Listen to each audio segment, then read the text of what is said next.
many developing countries, and rightly so, because if you take small island countries in the Pacific and elsewhere, they are the first one to have the consequences of climate change for actions that are taken very far away from where they are. So I think now we may have a better consensus, or at least a better understanding within the WTO. The question remains, will this be enough to deliver fast enough so that we can make a contribution to the challenges on sustainability? Thank you. I will stop now.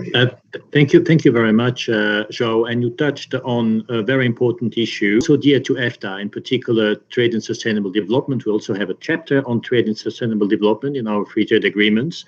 And EFTA countries are also participating actively in the discussions on trade and environment at WTO, together with the EU, and they have a keen interest in any initiative that could be launched in order to cope with the impact of COVID-19. And as you underline very rightly, there is certainly an urgent need to undertake concrete action here.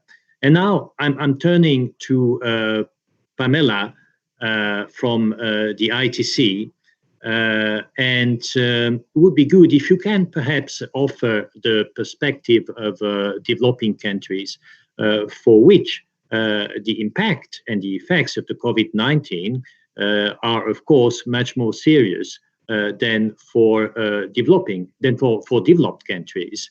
And we also know that there is a discussion among developing countries, but the discussion is also taking place in the context of the WTO about creating a policy space to enable developing countries to foster their economic development. And we know that some initiatives have already been taken, for instance, the African Continental Free Trade Area, which probably is intended also to develop some kind of regional value change on the African continent. I would like perhaps, Pamela, to have your assessment of the situation, and how do you see those initiatives? Thanks very much, Didier. Just to build on what has been said before in terms of the pandemic and its impact, I mean, frankly, as we all know, the greatest casualties have been developing countries, and in particular, the small and medium-sized enterprises that support the economic base of these countries.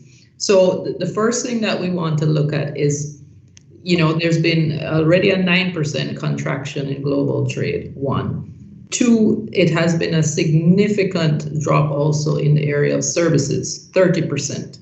And therefore, since most developing countries tend to be up to 70% services, particularly in the small island development, impact on the services sector has been catastrophic. How are we going to try to address that, and how can EFTA, in its own strength, help developing countries to not just create this policy space, but also to be able to rebuild and also build resilience? The AFCFTA, for example, is a classic example of how we can kind of pivot. In our SME competitiveness survey that was done in 2017, it was found that most of the what we call regional value chains, statistics are showing that we're shifting from global value chains back to nearshoring, reshoring global value chains in an attempt to strengthen and build resilience at the regional level. But the truth is, most value chains tend to have the fact that multinationals operate in a regional context first and then build out to global. So in a sense, it's already been happening over the years and it has increased. How do we strengthen countries like, for example, most of the LDCs in Africa? The AFCFTA can be used as a base through which to build strengthening cooperation with EFTA. EFTA has shown it's one of the most successful free trade areas. It has autonomy. It also has within it 4 of the most successful countries in terms of economic development. And it has, interestingly, a free trade agreement with the SACU, which is South African Customs Union, which is, of course, part of SADC. Now, that can be used as a base through which EFTA can build its relationship and strengthen the capacity of the AFCFTA to deliver.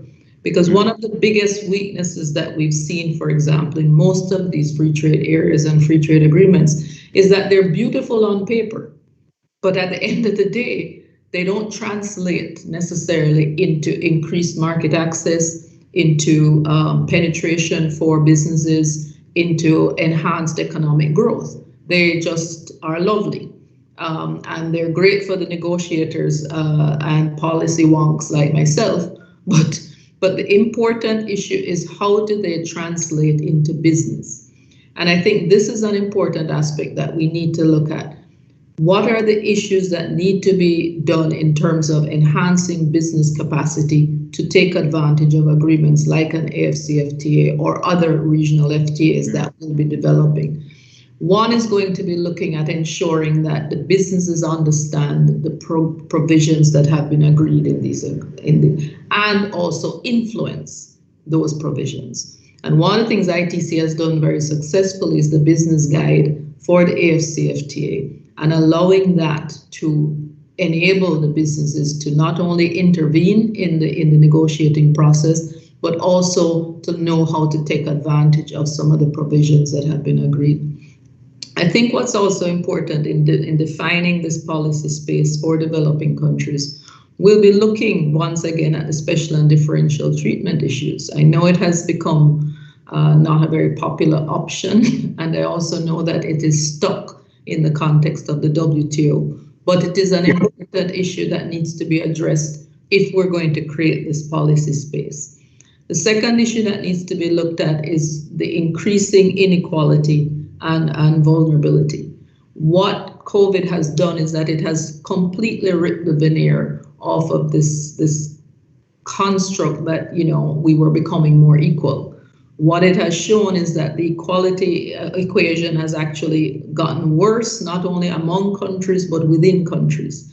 And those are important issues that we need to address. How do we address the digital divide?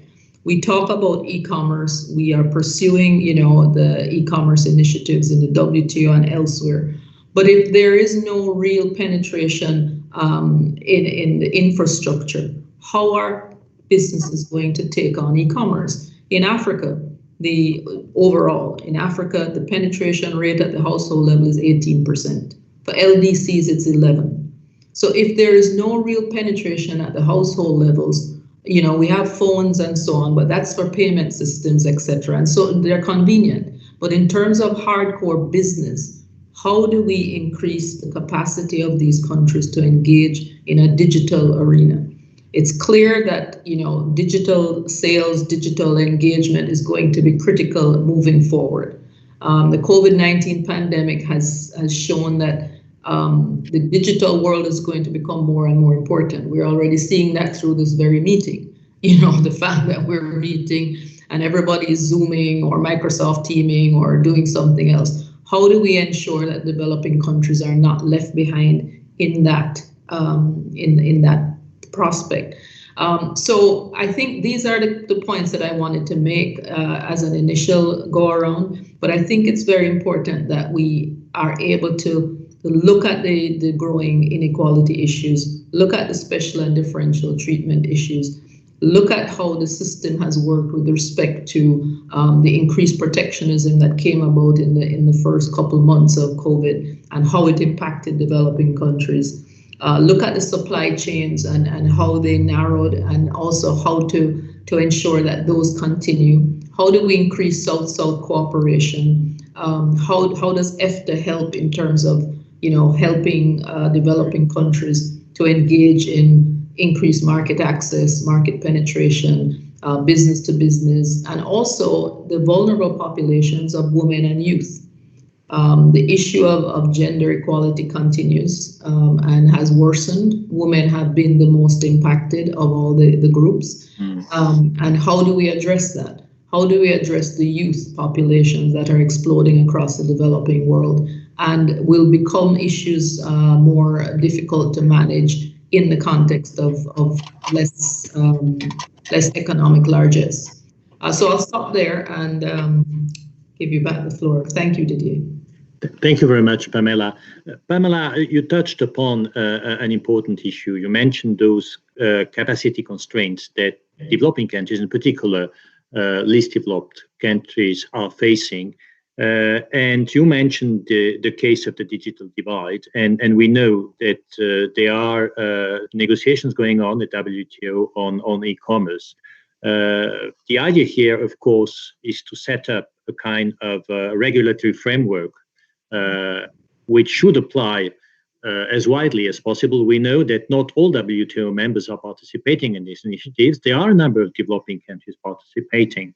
Now, the question I would like to ask you, I mean, if a developing country is facing capacity constraints, wouldn't it be nevertheless worthwhile for this country to participate in this effort to develop this regulatory framework so that at least the perspective of developing countries and least developed countries are taken into account when this framework is being developed, just to avoid a further marginalization? But of course, work has to be done in order to increase infrastructure, to improve infrastructure and capacities. How would you see this? Do you want my honest perspective or you want my diplomatic perspective? Up to you, Pamela. You know, I was at a dinner sometime last year with the foreign minister, no, not foreign minister, Minister of Gender and Trade of Sweden, I think it is. And there was a discussion about this very issue, about why certain developing countries would not participate in the e-commerce discussions in the WTO. And I think that the best answer I ever heard that described the difficulty that is faced, or the quandary faced by most developing countries, or a lot of developing countries, is this. The ambassador who was there, I won't say where he's from, but he said this. He said, you know, it's like telling me, look, I'm going to, you know, he says, I'm going to buy my son a Porsche. And the Porsche is great. I mean, every kid, every 18-year-old boy wants a Porsche, no? But he can't drive.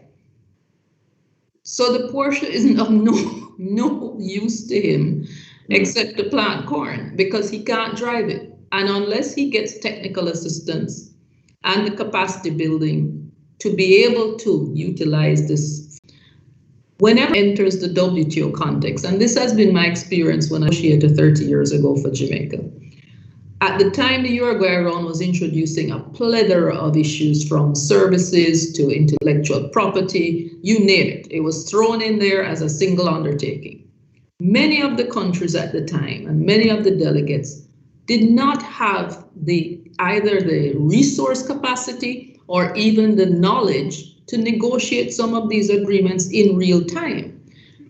I think the fear is that if you enter into a process which suggests that you are, that you are in a way agreeing to it, then you automatically become part of something that you haven't really agreed to. Now, it's not in the official negotiating, it's a JSI, etc. But the point is, I think the fear is that if we start down this road, then it is seen as an approval or a tacit acceptance, which then immediately just gets turned into a negotiating work which says that you've already accepted the terms.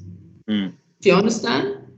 No, I understand what you mean. And I would like also to have Hamid's perspective on this very issue, because Hamid, you have also represented developing countries at WTO negotiations, and probably you've been faced with the same kind of capacity issues. And how have you been dealing with this? Hamid. Yes. Unmuted. Well, you're absolutely right. I came to Geneva in '85 as Egypt's negotiator to GATT when we were starting the Uruguay round, and capacity constraints was the first challenge, particularly when we were facing the kind of issues that Pamela was referring to, services and intellectual property from a trade perspective. We made every effort to mobilize all kinds of resources just within the GATT at the time, which is a limited organization, but also from UNCTAD, from the United Nations, from OECD, from all sources of knowledge. And this brings me actually to a broader issue, which I referred to in the beginning, Didier, which is the importance of this deliberative function in the WTO. The absence of an effective deliberative function leads exactly to the kind of knowledge gap that Pamela is referring to as a challenge.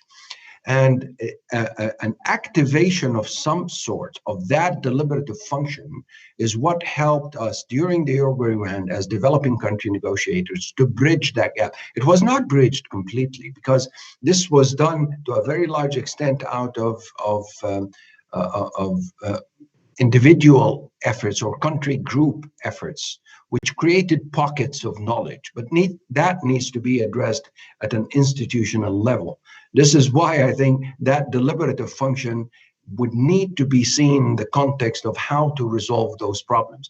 But the complexity of trade policy issues is on the rise.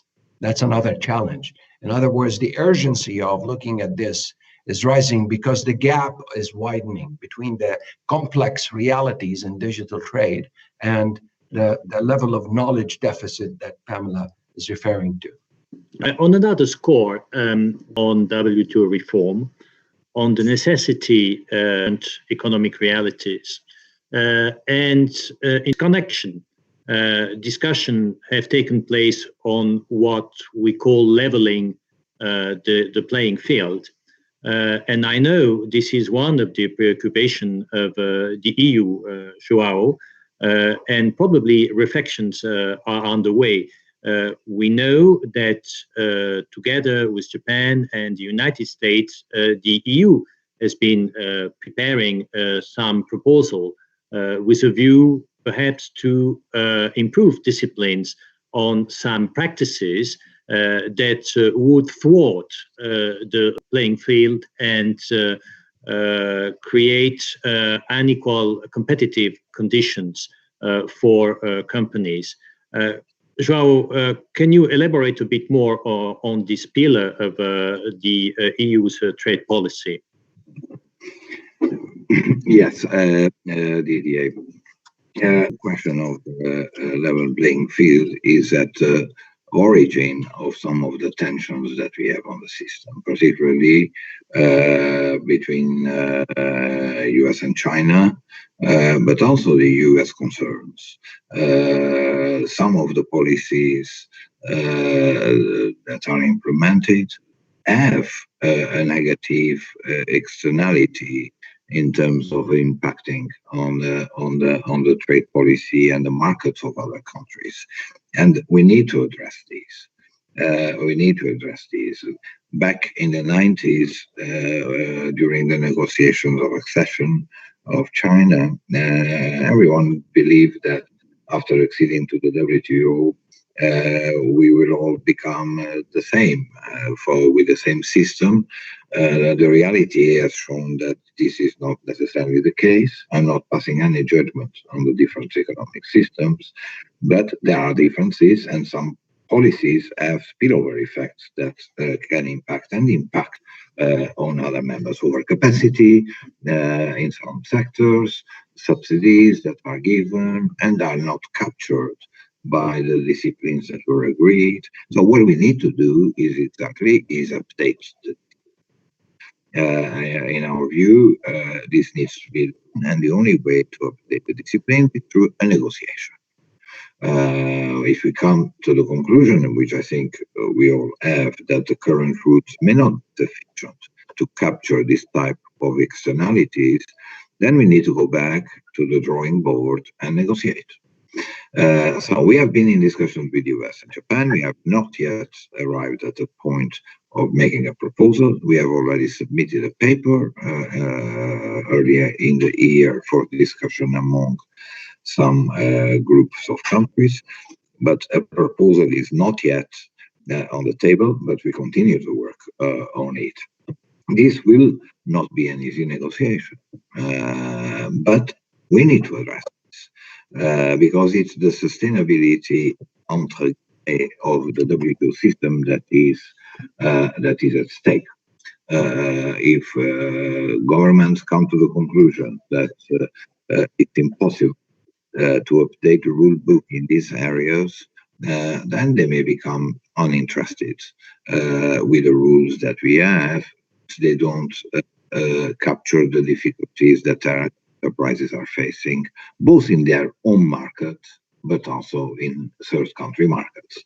So this is an important, and I think a really existential, that goes back to the function of negotiations and the need to update WTO rules, which is normal after 25 years of existence.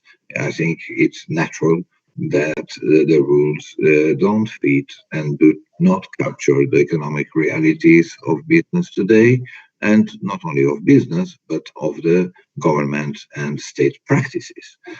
So the solution is, again, negotiation. And so we go back to the question that Mead and yourself, Didier, mentioned, is how can we revitalize the negotiating function of the WTO so that this organization can keep updating the rules as we move forward. Thank you. Whether panelists would like to react to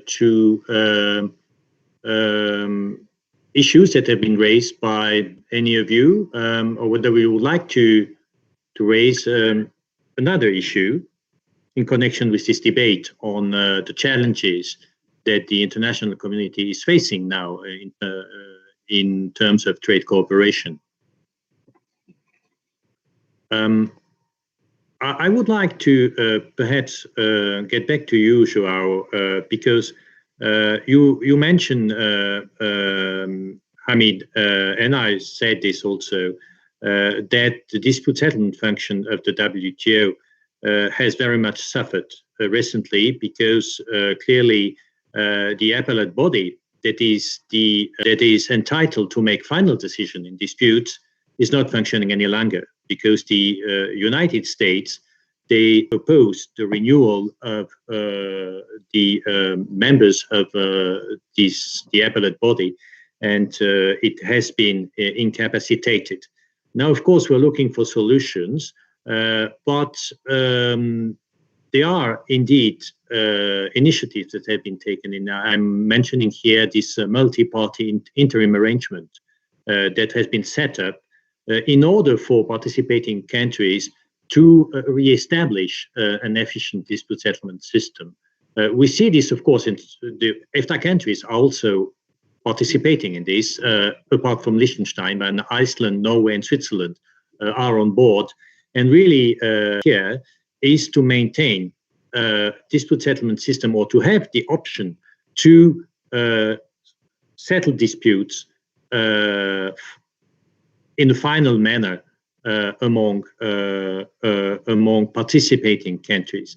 And we have, I don't remember the exact number, but more than 20 WTO members who have joined this initiative, if we count the EU as one participant.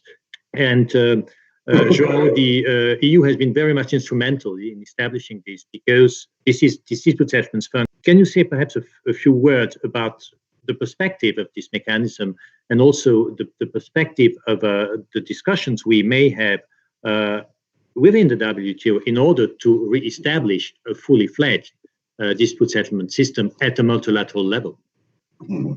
Yes, thank you, Didier. Indeed, it's a crucial question for us, and I think for many members, this was one of the major advances of the Uruguay round. As Hamid referred to earlier, since the beginning, and particularly from the end of the 90s, there was a tension that was going to happen in the system, which originated in the fact that on one side, the negotiating function is not working, are not updating the rules to the new economic conditions and business. The deliberative function, the overseeing of the agreements, many members don't comply with transparency obligations. On the other side, you have a strong dispute system that works automatically because of the negative consensus. So as you go along, you are working on the basis of rules of the past, we can say today, rules of the last century, with a dispute settlement system that is extremely effective, that is automatic, but that does not capture the problems of today, because it's not the dispute settlement system that has to settle that. It's members who need to negotiate the disciplines that need to be updated. So inevitably, there was an imbalance and a tension that was bound to clash. It clashed also because the US took the view that the appellate body was negotiating instead of settling disputes, but the tension was there. For us, the European Union, it remains crucial to have a two-stage dispute settlement system. Disputes are, the trade issues that are at dispute are very complex these days. And we cannot go back simply to the time of the GATT with one single panel level of settling disputes. We wanted to continue to benefit from a two-stage dispute settlement, and then together with other countries, including Switzerland and many. Today we are 24. We agreed on these multi-party interim agreements. This multi-party interim arrangement, it's not intended to be an attempt at reforming the appellate body. It's simply the members participating in it saying we want to continue to benefit from a two-stage dispute settlement system, at least for the disputes among ourselves. Of course, it does not cover the United States and others, but at least for the 24, we can benefit from a two-stage dispute settlement system. Of course, the action and the priority should be in re-establishing the multilateral appeal system. And we very much hope that in the coming months, we can start a conversation on that to see exactly, particularly from the United States, what exactly are their views, their proposals, so that we can, around the table, put and try to negotiate something that addresses the concerns of the different members. But for us, it's crucial to have a second stage appeal review. There are many things that we can review in the current system in the DSU, but we need to preserve the two-stage system, the automaticity and binding nature of rulings, and the impartiality of the dispute settlement system. So that's where we are. It's not a best situation. It's clearly a second best, but we prefer, together with the other 23 members, to continue to benefit from it, rather than being taken completely hostage by the current situation, where we are only with an option, which is either accept panel reports or appeal into the void, which I think is the worst possible outcome. Yeah, thank you, João. Appealing to the void, it means that there would be no decision. Basically, that's what it means. So I'm turning back now to Pamela. Pamela, you said, I mean, the penetration rate of the internet in developing countries, in particular least developed countries, is very low. But isn't e-commerce also providing a lot of opportunities, in particular to countries with poor infrastructure? Because selling online is being used also by companies, in particular small-sized companies from developing countries. And if, for instance, the moratorium on the imposition of custom duties on electronic transmission were to be discontinued, and if countries were to impose custom duties on electronic commerce, don't you think that this could also have detrimental effect on those small-scale enterprises in developing countries who are relying on a number of electronic platforms to sell their products?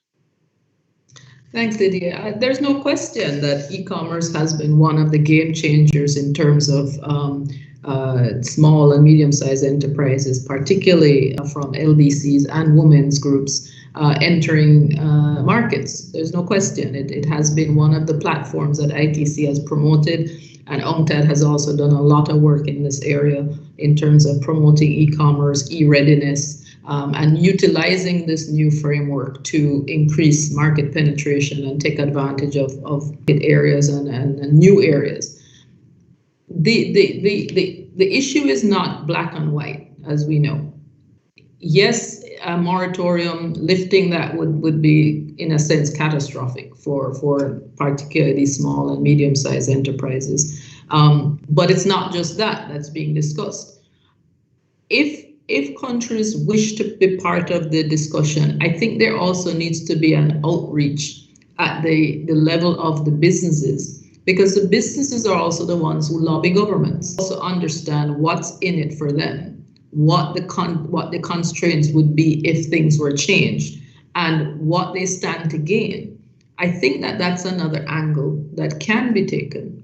And ITC has been working with quite a lot of the businesses to see how they can also advocate on their own behalf to increase and utilize e-commerce to increase market penetration.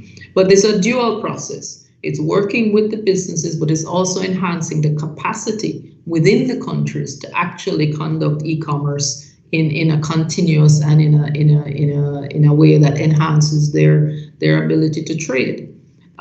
So it's a dual process, as I said. It needs more aid for trade investment. It needs more infrastructure investment. It needs to develop the kinds of linkages that are important to actually take place. But at the same time, the regulatory environment is just as important. And perhaps we can work more with the businesses on the ground to understand and engage more fully in helping their governments to take the decisions in the international trading arena that will benefit them. Thank you very much, Pamela. And now I'm turning again to Hamid. We are heading towards the end of this chat. Hamid, what would be, in your eyes, the first priority on which the international community should focus now in the area of trade cooperation?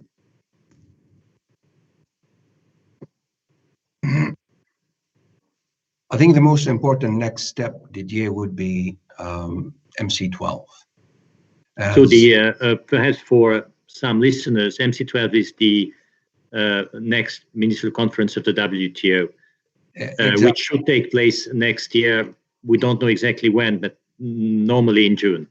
Yeah. Exactly. Sorry. Yes, the next ministerial, and this is where I think the international community and WTO membership need to focus on what do we need in order to make that ministerial meeting a point at which we move the WTO into positive territory, and in which we actually have an agenda that provides the way forward. And I would see this as two sets of issues. The first would relate to an agenda on WTO reform that would have the kind of comprehensive approach and coherent approach that addresses the three functions. Because again, it is terribly important that we realize that the system was designed to function with these three pillars actually working. And I digress here a bit to refer to again, Pamela's point about the lack of knowledge. I mean, an example of this is what's happening on e-commerce. The deliberative mandate of the e-commerce work program has sort of died. We take the whole set of issues and much more complicated to the negotiation with the JSI, and the most frequent complaint that you hear from delegations is the knowledge gap. So we need that agenda of WTO reform to be comprehensive with the right kind of guidance to move forward. The second set of issues would be about negotiations. We have the urgent negotiations on fisheries subsidies, the JSIs, and the rest of the negotiating agenda that needs to be revived. Nothing much is going to happen in the immediate future about just fixing all this with a magic wand, but there's got to be a clear roadmap about how we're going to move forward. I think focusing on this kind of work program is what is needed, because this is where the political vision would come in with the right kind of balance of trade-offs that would address whatever you name it, level playing field, the negotiating function, subsidies, and everything else. We need to have a comprehensive approach towards that. That agenda, I think, would be the priority. So back to you, Didier, and thank you very much.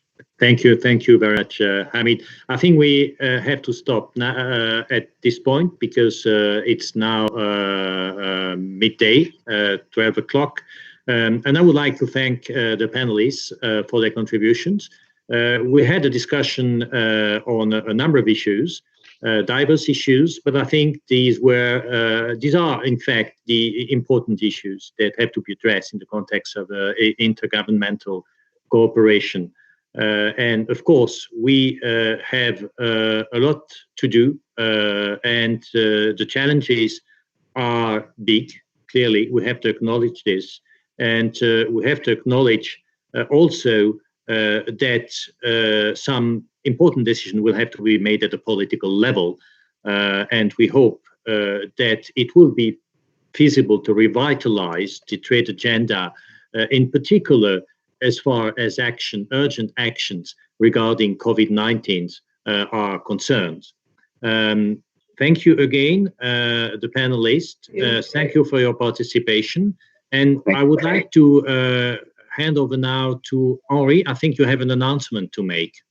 Thank you, Didier. Yes, I'm glad to do that. But let me thank you and your guest for this very interesting discussion. I must say it's one of the few discussions on the global trading system recently that I've attended where there's been no mention made of US and China-US tensions.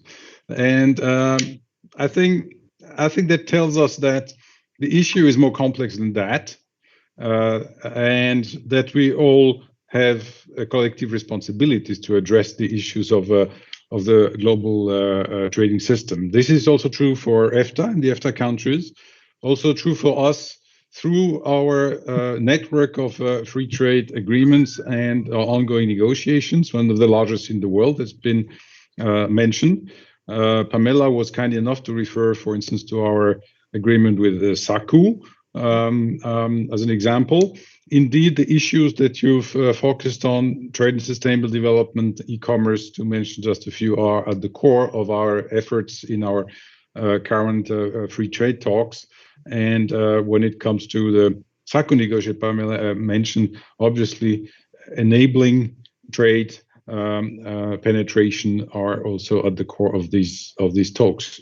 So with this, I'd like to thank you, Didier, and your guests warm-heartedly. I think it was a brilliant way of kicking off our new EFTA-Channel.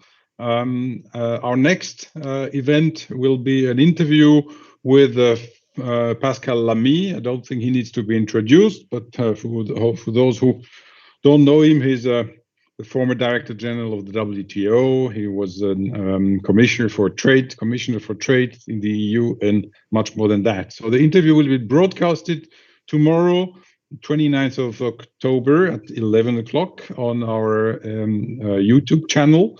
You can find the link for our audience under our website, www.efta.in, www.efta.inint. With this,